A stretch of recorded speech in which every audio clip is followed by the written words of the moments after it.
You know, after the war, there was a foreigner in Prishtina, and he lost the way to his hotel, and he was in a main street, and he asked somebody, he said, please, can you tell me where is the Grand Hotel?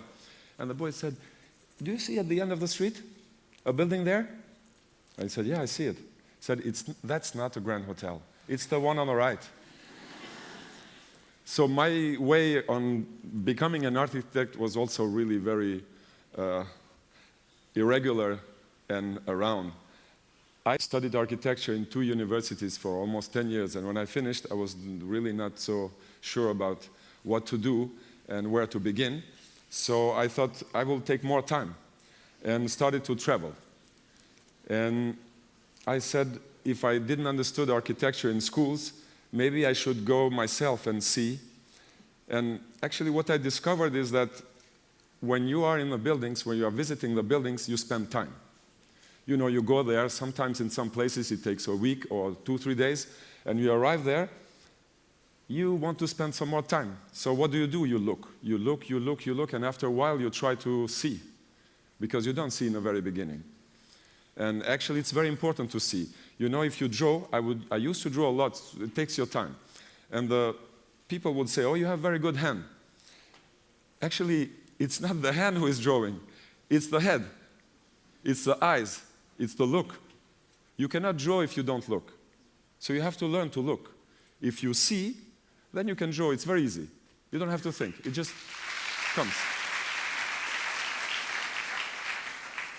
If you would ask me to say only one place, this is TED, we have to do it shortly, only one place which I would choose between everything I've seen, there is one city in India, Ahmedabad, which has 4 buildings of Le Corbusier and 1 building of Louis Kahn, a school actually, a university. These 2 architects are the ones which has really early modern architects which has influenced me the most in everything I've done, by their way of building, also by their way of thinking. And particularly, there is one of these 4 buildings of Le Corbusier, this one. It's exactly in this building that I really had a feeling that I had something in my hands. You know, a moment where you think like you're holding something. I wouldn't call it a truth, but something really very strong. And I said, well, okay, now I want to become an architect. And the next thing to do, said, I want to go home. And I went to prison first. This is 1913. Prison was born out of 2 very simple rules. One is the rule of no harm. You don't do to your neighbors what you wouldn't like them to do to you. The second is beauty without arrogance.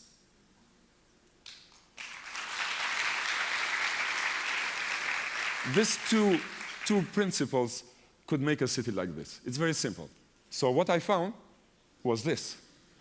And this, to me, was ugliness with arrogance.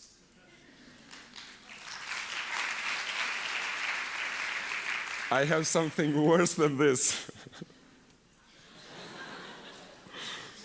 There is no limit in bad things, also in the good ones. In the very beginning in Kosovo, I realized one thing, that I wanted to change things. I came there to change things, but you know, you cannot change the others. You can change only yourself. And I didn't want to change myself in a way of becoming like the others. I wanted to stay with my beliefs, but I wanted to change other things. And I had to find a way so I could speak to the people, to my people, so they will understand what I mean. And I was sure they will understand. So I tried to find a language, a common language that could speak to them and could be what I think. And so I concentrated on one thing, and that's the architecture should improve people's lives. If you ask me, what is a good architecture? There is one thing that all good architecture should have, you know. That's that architecture should improve your life. It should be something that makes your living better. You know, cities could be a better place to live. A school should be a place where you get inspired to learn. A house should be a place where you have a well-being. A room should be a place which inspires happiness. You know, this is my daughter in the top of our house. I don't have to tell you that she's happy there. One of the very basic things in my work was that I was always limited financially. I had all my clients had very little means, very little money. So I had to find a way to make things with very little. And making things with very little, it's learning the simplicity. One of the elements that you will see in many of my buildings is a concrete. And many people ask me, why do you make concrete buildings? We didn't have a choice, actually. Concrete is the only material we could afford. We couldn't afford stone. We couldn't afford a marble, you know. Concrete, yes. And you could do good things with concrete if you respect it and if you find a way to make it real, to make it only once. You don't put a second layer if you don't have to. Buchala Pools and Hotel was my biggest commission, and it took me 5 years, actually, to build everything. It was my biggest project, but actually it's the one which I really have trouble to explain. There were 2 or 3 things which started. One was that I wanted a place where the man can meet the nature. So it sounds very theoretical, but imagine you come to this place to forget your everyday life, your problems, and you want to feel well. So I wanted a place where you feel well, when you're not relaxed, but just feel good, maybe get inspired to do things. And so the second thing was that I wanted architecture to be related to the nature. So if you imagine architecture here and nature here and something in between, and this thing in between is a sort of a human landscape. It's not the nature and it's not inside. It's sort of between the nature and the architecture. So these 2 elements made this complex, this architecture.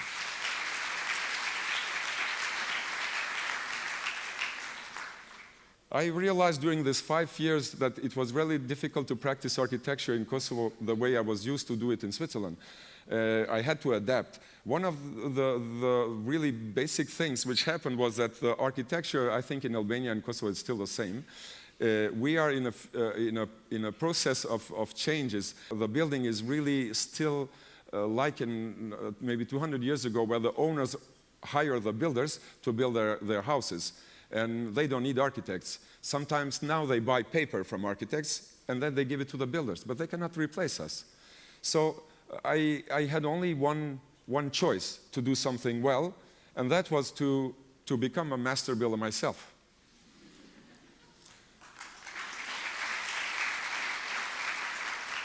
And these are the real builders. The owner was not there, so they were relaxing. So this is a very small house, the smallest I have done. It's a family of 4, and they didn't have a lot of money, so they wanted a little house which fulfills all their needs. So I made a sort of strategic plan how to do it. And I developed 4 points, which could be a sort of generic to generate architecture in this situation. One of this was to make an efficient plan. Efficient plan is like you plan that the life in the house should be really very well organized, and it works well. No centimeters which is lost.